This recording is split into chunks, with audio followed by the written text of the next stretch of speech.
너희를 대면하면 유순하고 떠나 있으면 너희에 대하여 담대한 나 바울은 이제 그리스도의 온유와 관용으로 친히 너희를 권하고 또한 우리를 육신에 따라 행하는 자로 여기는 자들에 대하여 내가 담대히 대하는 것 같이 너희와 함께 있을 때에 나로 하여금 이 담대한 태도로 대하지 않게 하기를 구하노라.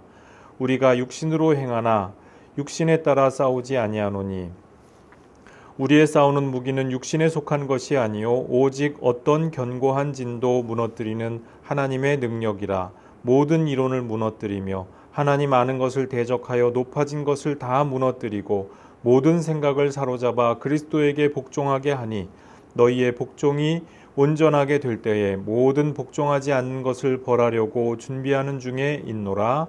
아멘. 앞서 우리가 보았던 8장과 9장에서 이 연보의 문제를 집중적으로 다루고 있죠. 해서 이제 그 연보의 문제를 다루고 있는 장이 별도로 쓰여진 것이 아니냐 이렇게 생각하는 성경학자들이 더러 상당수가 있습니다. 그리고 또 이제 우리가 오늘부터 나누게 될 10장 말씀도 별개의 문서가 아니냐 이렇게 생각하시는 성경학자들이 상당수가 있습니다.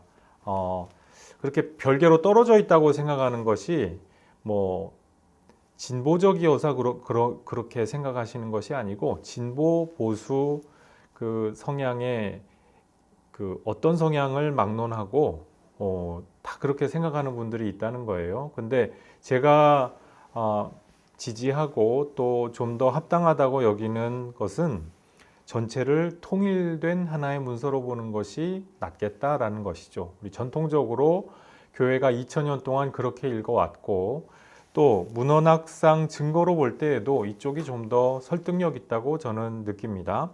우선 이런 거죠.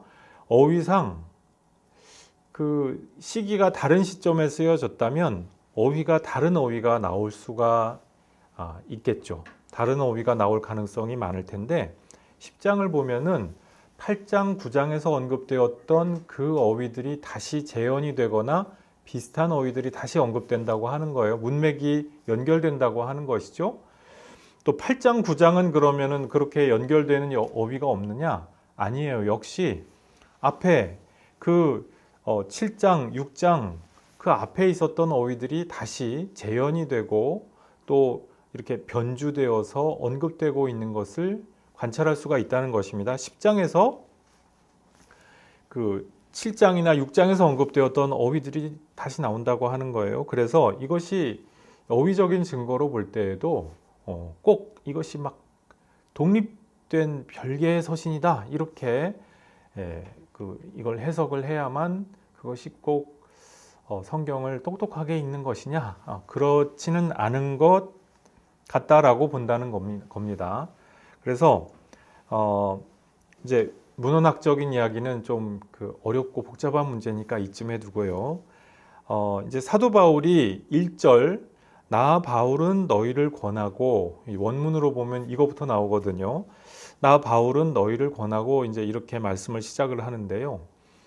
이렇게 나 바울은 이렇게 언급을 할 때에는 특별히 자기 자신을 당신을 내세울 필요가 있을 때 이런 말투를 쓰겠죠. 우리가 말을 할 때도 그렇지 않겠습니까? 서신을 보낼 때 사도 바울도 아주 결정적인 부분에서 자기 스스로에 대해서 언급해 하면서 권위 있는 영적 권위자로서 부득이 자기를 내세워야 될 필요가 있을 때 나 바울은 이렇게 언급을 한다는 거예요.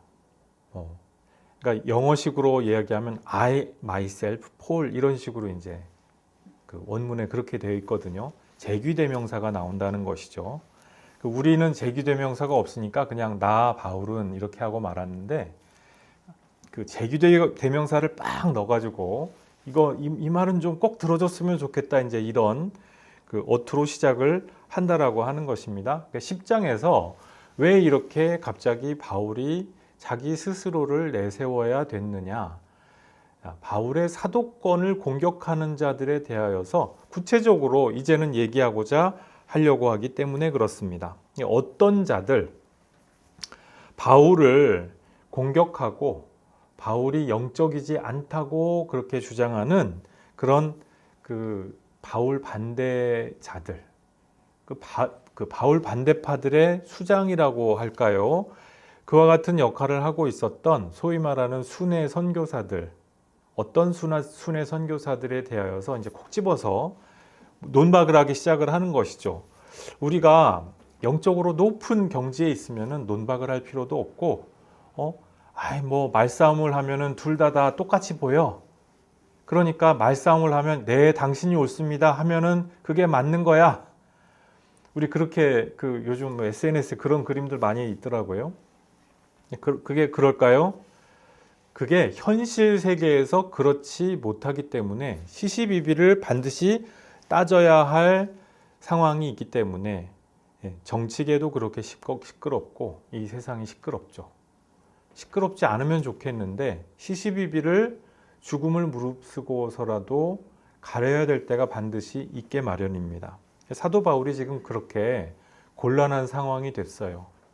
바울 대적자들이 자기를 막 공격하면서 그걸 가지고 뭔가를 얻어내려고 하는 그런 상황이 되었다라고 하는 것입니다. 그래서 이제 이 어떤 자들이 바울에 대하여서 어떻게 공격을 하느냐, 사도 바울이 지금 1절과 2절에서 이 대적자들의 공격 내용에 대하여서 간접적으로 인용을 합니다. 우선 첫 번째로요, 너희를 대면하면 유순하고 떠나 있으면 너희에 대하여서 담대하다. 바울은 그런 사람이다. 이렇게 지금 바울의 대적자들이 바울을 공격을 했다는 거예요. 그 사람 말도 시원치 않고 별론데 그 편지로만 굉장히 이렇게 무게 있는 듯이 얘기해. 별거 아니야. 이런 식으로 바울에 대하여서 비방하고 매도하는 사람들이 있었다라고 하는 것이죠. 그리고 두 번째로 육신에 따라서 바울이 행하는 자야. 이렇게 공격을 하고 다녔다는 것입니다. 왜? 무슨 근거로 바울이 육신에 따라서 행하는 자라고 생각을 했느냐? 우리가 이제 계속해서 이 고린도 후서의 바울의 논적, 바울의 대적자들의 정체에 대하여서 계속 말씀을 드렸죠. 이제 있어빌리티를 좋아하는 사람들이라고. 그러니까 어떤 영적인 체험을 화려하게 했던지, 돈이 많던지, 지식이 많던지 이런 배경을 가지고 그것을 가지고 고린도 교회 안에 파벌도 만들고 사람들과의 분란도 일으키고 싶어하는 그런 사람들이었다고 하는 것입니다. 이 사람들이 볼 때 사도 바울의 행동이 일단 볼품 없다는 거예요. 막 카리스마가 넘쳐가지고 너 이리 와, 너 저리 가, 막 이런 거, 앉아, 일어서, 막 이런 거 잘해야 되고, 너 여기 가서 10번 뛰고 와, 막 이런 거 아주 독재적으로 잘 하는 것이 영적인 카리스마라고 생각을 하는 사람들이죠.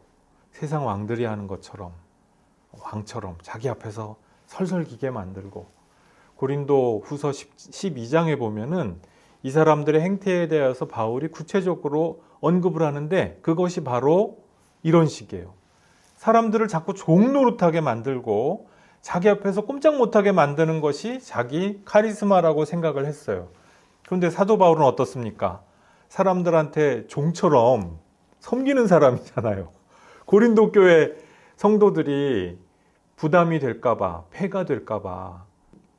그러니까 자기들이 볼 때 자기들 기준으로 카리스마가 있는 사람들이 아니기 때문에, 카리스마가 없이 보이기 때문에 바울은 육에 따라서 사는 사람이라 이거예요. 근데 사실 우리 신약 성경에서 볼 때 바울처럼 카리스마 있는 분이 없거든요. 사도행전의 기록을 보십시오. 막 왕들 앞에서도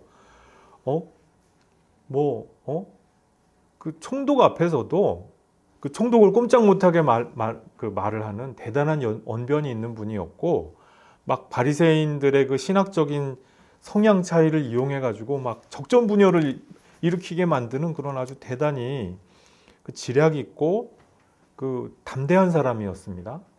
아주 카리스마가 넘쳐요. 근데 사도 바울을 어떻게 된 일인지 지금 고린도 교회의 바울 대적자들이 볼 때는 형편없는 사람으로 봤다는 거예요. 에이, 카리스마도 없어. 말도 별로야. 우리가 볼 때는 이 사람들이 말이 그렇게 대단했을 것 같지 않다는 거예요. 그냥 이 가머니술에 능했을 뿐이지 진리 앞에서 진정한 카리스마를 가지고 행동했을 사람들은 아니었을 거라는 겁니다. 마치 소피스트들과 같이 궤변론자들이죠. 요리조리 말 요리 섞고 저리 섞고 꼬투리 여기 잡고 저기 잡고 해가지고 사람들의 마음을 어지럽히고 혼란스럽게 하는 이런 데 재주가 있는 사람들이지 사도 바울처럼 정말 강단 있는 사람은 아니었을 거란 말이에요. 근데 지금 이 사람들이 볼 때는 바울이 육신을 따라서 행하는 사람으로 보여요. 진실은 무엇일까요? 사도 바울의 영적인 관점에서 볼 때는 지금 이 사람들이 오히려 육신을 따라서 행하는 사람 아니겠습니까? 그런데 이 사람들 눈에는 문제의 바울 대적자들의 눈으로 볼 때에는 바울이 가짜로 보이는 거예요. 그 스타워즈에서 굉장히 제가 인상 깊게 좋아하는 대사 중에 하나가 있습니다. 그 하나가 뭐냐면은요. 그 이제 노인이 된 그 벤이요. 오비왕 케노비가 이제 나중에 벤이라고 하는 가명을 쓰면서 벤 케노비라는 이름으로 지내다가 이제 그 다스 베이더가 된 그 누구죠? 그 아나킨 스카이워커의 아들이 누구죠? 루크 스카이워커잖아요. 이제 루크 스카이워커한테 그 자기 아빠가 흑화가 돼가지고 다스베이더가 된 거잖아요. 악인이 됐단 말이에요. 그러니까 어떻게 저한테 이렇게 거짓말을 할 수가 있는 것이냐 하면서 막 항의하고 따지는 대목이 있는데 거기서 이 벤 케노비 노인 이분이 결정적으로 하는 말이 있어요. 포인트 오브 뷰에 따라서 보는 관점에 따라서는 하면서 정말로 예전에 했던 얘기가 거짓말이 아니었다. 이렇게 이제 해명을 하는 장면이 나오는데 저는 이것이 굉장히 진실한 해명이라고 봅니다. 세상에 보는 관점에 따라서 선과 악이 달라져요. 악이 선이 되고 선이 악이 됩니다. 지금 바울 대적자들의 눈에는 바울이 악인인 거예요. 오늘날 우리가 성경을 기준으로 해서 볼 때는 그 사람들이 이상하죠. 그런데 당시 고린도 교회의 어떤 사람들의 눈에는 아니었다는 거예요. 바울이 악인이고 뭔가 약점이 있고 그러니까 악인, 죄인으로 보였다라고 하는 것입니다. 그래서 지금 사도 바울이 다시 고린도 교회의 이 바울 대적자들, 문제의 순회의 전도자들의 이 꾀임에 넘어간 그 사람들에게서 다시 이들의 영혼을 회복시켜주기 위하여서 열심히 지금 논전을 하고 있죠. 자, 여기서 이 문제의 순회 전도자들이 원하는 게 뭘까요? 그냥 딱 깨놓고 이야기를 하면 이런 거죠. 지금 고린도 교회가 그 예루살렘 교회를 위하여서 준비한 진행 중이었던 연보가 있잖아요. 돈이 모여 있잖아요. 이 사람들은 바울은 믿을 수 없는 사람이야. 믿을 수 없는 우리한테 투자해. 이렇게 얘기하고 싶었던 것이죠. 그래서 사도 바울을 자꾸 배제시키고 고립시키면서 그 돈이 자기들한테 오게. 이것이 이 문제의 순회 선교사들의 흑심이었죠.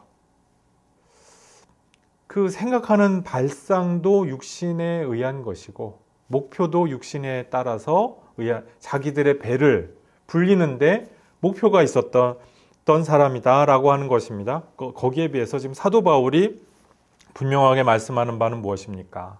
3절에 보니까 나는 육신을 따라서 싸우지 않는다라고 했어요. 내가 비록 육신의 몸을 가지고 살고 있으나 내 싸우는 방법은 육신을 따라서 싸우지 않는다. 이 세상에 지식을 가지고 싸우지 않는다.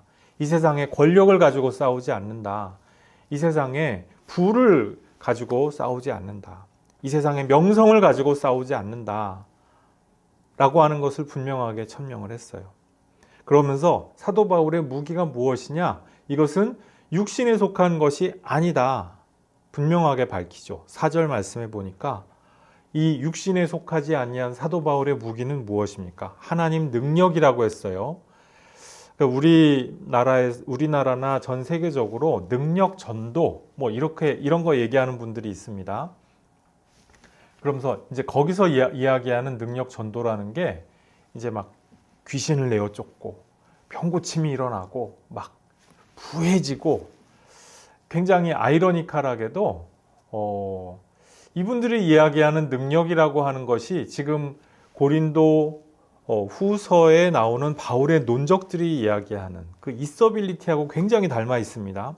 그러니까 이런 방향은 건강한 복음의 방향이 아니죠. 그러니까 신사도 운동, 능력 전도 이런 거를 우리는 사실은 좀 경계할 필요가 있습니다. 왜냐하면은 신사도가 아니라 굉장히 반사도적인 그 복음에 대하여서 얘기해요. 잘 되는 나. 사람들이 많이 모인다고 그것이 능력이 아니거든요. 이 영적인 무기라고 하는 것이 있는데 이 영적인 무기의 특성에 대하여서 사도 바울이 지금 4절 이하에서 말씀을 하기를 먼저 견고한 진을 무너뜨린다 했어요. 이 견고한 진이 뭐냐? 귀신의 진을 무너뜨린다 막 이런 식으로 얘기하는 분들이 있는데 그게 아니고요. 사람들의 굳어져 있는 세상적인 그 틀을 이야기하는 것입니다. 육적인 생활 방식을 말하는 거예요.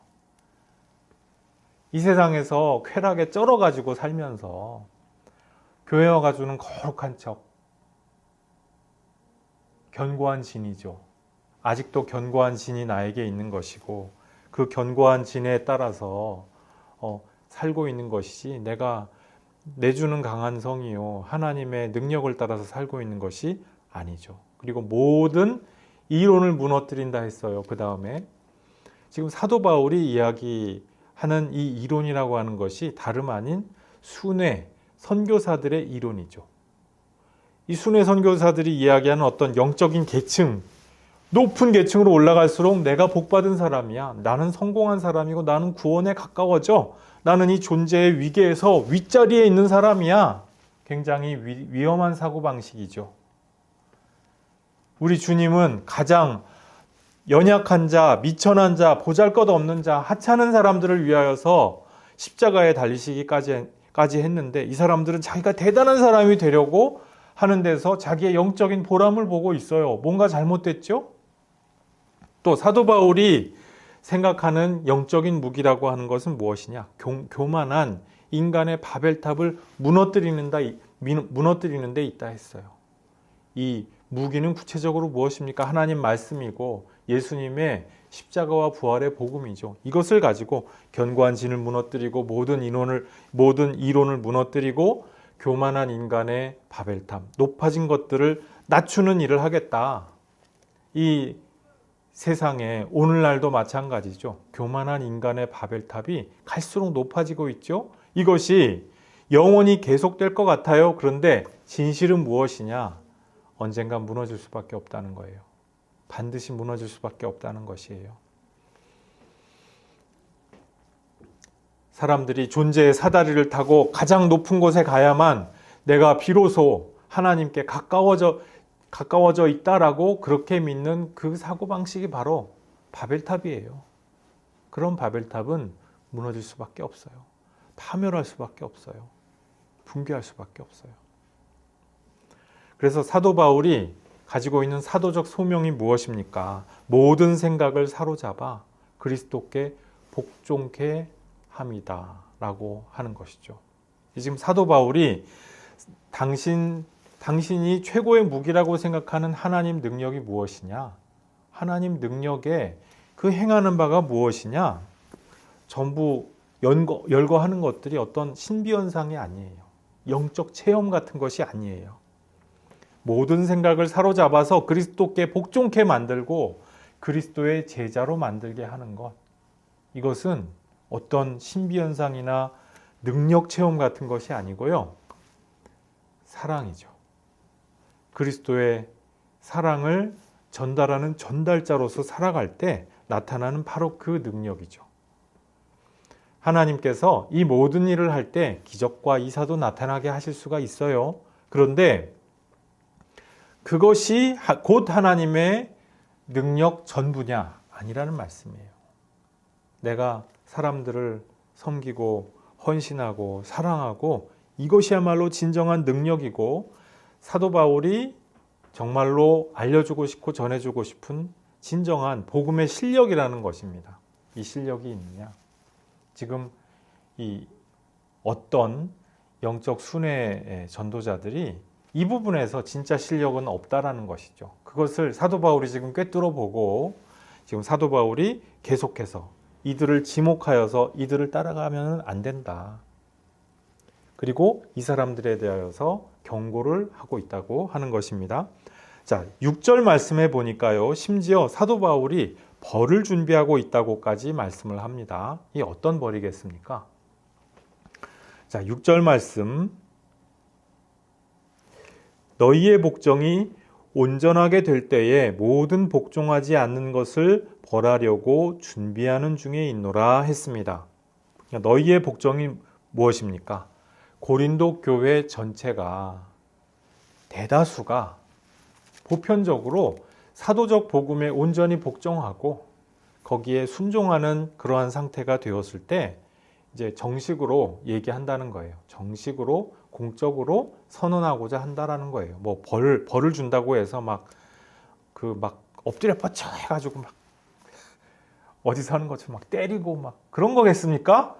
그럴 수가 없잖아요. 그런 건 육에 따라서 싸우는 거죠. 벌금 얼마? 뭐 이런 거. 아니면 넌 전쟁이야. 우리 2000년 교회사의 비극이 육에 따라 싸우려고 한 예가 너무나 많다라고 하는 거예요. 내 재력을 가지고 내 명성을 가지고 저를 찍어 눌러. 그러다가 교회가 잘못된 길로 가는 것 아니겠어요. 근데 사도 바울이 생각하는 벌은 그냥 선언하고 마는 거예요. 굳이 얘기하면 파문하고 비슷한데 이 고대교회나 중세교회에서 했던 파문은 무시무시한 거거든요. 사도 바울은 교회 공동체에서 접근 금지라는 거예요. 모두를 다 받아들이도록 그렇게 세워져 있는 교회에서 접근 금지면 이거 무서운 얘기 아니겠어요? 그 본질에 있어서 지금 사도 바울이 그것을 준비하고 있노라. 어떻게 준비하고 있겠어요? 기도로서 고린도 교회 성도들이 어떻게 하면 다시 마음을 그리스도께로 하나로 합하게 될 수 있을까? 이것을 위하여서 지금 고민하고 있다는 것입니다. 고민하면서 기도하고 분투하고 있다는 것이죠. 교회 여러분, 우리는 어떤 싸움을 싸우고 있습니까? 우리가 육신에 있으면서 육신에 있기 때문에 육신을 따라서 내 인생을 싸우려고 하게 되지는 않습니까? 또 내 생각과 마음이 여전히 이 땅에서 이 땅의 것들을 향해서 분투하고 있지는 않습니까? 우리의 싸움과 분투가 오로지 그리스도께 복종함으로써 이루어지는 싸움과 분투가 되기를 소망합니다. 우리 교우 여러분들 이 영적인 분투에서 온전히 모두 성공하셔서 주님 배울 그날에 주님의 자녀로서 또 사도들의 제자로서 기쁘게 하나님께 환대받는 교우 여러분들 모두 되시기를 주님의 이름으로 축복합니다. 기도하시겠습니다. 아버지 하나님 감사합니다. 사도 바울이 싸우는 와중에도 영적으로 싸우고 육신을 따라서 싸우지 아니하려 하는 모습을 보았습니다. 주님, 오늘날 우리에게 이와 같은 모습이 있습니까? 우리에게 우리의 분투와 우리의 싸움은 무엇을 위한 것입니까? 주님, 우리가 육신을 위하여서 싸우는 자가 되지 않게 도와주시고 우리의 싸우고자 하는 그 향방이 어디인지 지혜롭게 영적으로 깨달아 알 수 있도록 주님 우리 스스로를 잘 돌아보아 알 수 있는 은혜를 허락하여 주시옵소서. 우리가 우리 스스로를 성찰하고 또한 우리의 싸우는 향방을 잘 돌이켜볼 때 오직 주님을 위하여서 모든 것들을 순종하며 모든 것들을 싸우는 주님의 자녀로서 날마다 훈련되고 성장하여 나갈 수 있도록 은혜 내려주시고 함께하여 주시옵소서. 감사드리옵고 예수님 이름으로 기도드리옵나이다. 아멘.